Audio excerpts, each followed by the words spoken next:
Bonjour à vous, ici Nancy, j'espère que vous allez bien. Aujourd'hui, dans le cadre de la foire à Nancy, je réponds à une autre question qu'on me pose souvent.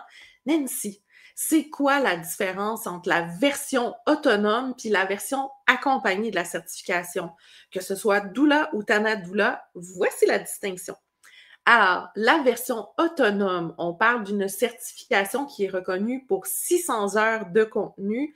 À la fin de chaque module, il y a un QCM pour valider vos connaissances théoriques. Et QCM, ça veut dire questionnaire à choix multiples. Et à la toute fin de votre parcours, il y a quand même des travaux de fin d'études et stages.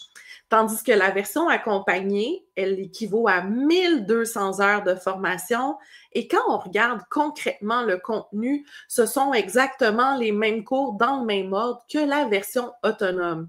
Par contre, à la fin de chaque module, il y a non seulement un examen à choix multiples à réaliser, il y a également la rédaction d'un travail écrit qui va vous servir en quelque sorte de futur outil de travail à utiliser auprès de votre clientèle.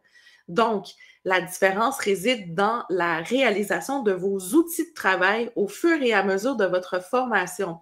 Et ici, petite parenthèse pour les futurs étudiants du Québec spécifiquement, lorsque l'on choisit la version de 1200 heures, que ce soit Doula à large spectre accompagné ou Tana Doula à large spectre accompagné, étant donné le nombre d'heures, il vous sera possible d'adhérer à une association professionnelle de votre choix dans l'optique d'émettre des reçus à des fins d'assurance pour votre future clientèle.